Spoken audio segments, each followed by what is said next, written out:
Welcome, this is MCG Tech with a review of the MSI GTX 970. I bought this card locally for $60, which I consider to be a decent deal when compared to the average eBay pricing of around $90 to $100. To test this card, I will be running it through a series of synthetic and gaming benchmarks. But first, let's take a deeper dive into the details of this card. The GTX 970 was released in September of 2014, facing off with the Radeon R9 290 released towards the end of 2013. The 970 was released at an aggressive MSRP of $330, forcing AMD to slash prices on several of their GPUs. In reality, the majority of board partners ended up selling their 970s for closer to $350. The power efficiency combined with the price made this card a real powerhouse for sub 4K gamers. For specifications, this card has 4GB of GDDR5 RAM and a 1051 MHz base clock speed. This card also has DirectX 12 support and OpenGL 4.4 support. Outputs include 2 DVI, 1 HDMI, and 1 DisplayPort. Without further ado, let's get into testing. Starting with synthetics, I ran the Blender Quick benchmark, which completed after 13 minutes and 42 seconds. Throughout the rest of this review, keep in mind the test bench specs include a Core i7-2600, 24GB of DDR3 RAM, and a 500W PSU. Next, I ran the OpenGL test on Cinebench R15. This card scored 66.24 FPS, which places it slightly above a Quadro 4000.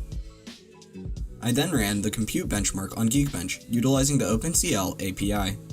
The GTX 970 scored 104,545. The 970 scored 8,940 in the 3D graphics test in Passmark, which means it is in the 89th percentile. I ran the Unigine Heaven benchmark at high settings while using the DirectX 11 API, leading to a score of 2,728 and an average FPS of 108.3. For my final synthetic, I ran Unigine Superposition at high settings, leading to a score of 5,407 and an average FPS of 40.44, while peaking at 70 degrees Celsius. Transitioning over to games, I played Resident Evil 2 at high settings.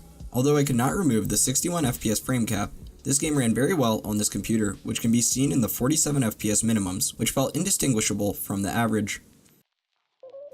The CSGO benchmark map ran very well, peaking at a staggering 254 FPS. That being said, the explosion and smoke grenades led to pretty heavy dips in FPS, all the way down to 47. Apex Legends was an enjoyable experience, all the way up to 1080p high settings. The gaming experience felt fluid, which is clearly depicted in the proximity of the minimum to average FPS. This computer had no trouble running Fortnite, even at epic settings, maintaining a well above 60 FPS minimum. It didn't come as a surprise how well this game ran, considering how previous cards I have tested have performed. Finally, I tested the Division 2, however I was unable to remove the 60 FPS frame cap. Even though the settings displayed the frame cap was off, after several restarts it remained. Even so, the strength of the GTX 970 can be seen at Ultra settings, where it had an average of 46 FPS, which felt more than playable. In conclusion, I was very happy with how this card performed when the $60 price is taken into account. Even in brand new titles, such as the Division 2, this system had no issues at reasonable settings. If you would like to see me test this card at higher resolutions or in different systems, leave a comment below. If you enjoyed the video, make sure to like this video and subscribe. Also, feel free to check out the rest of the content on this channel. Thank you for watching.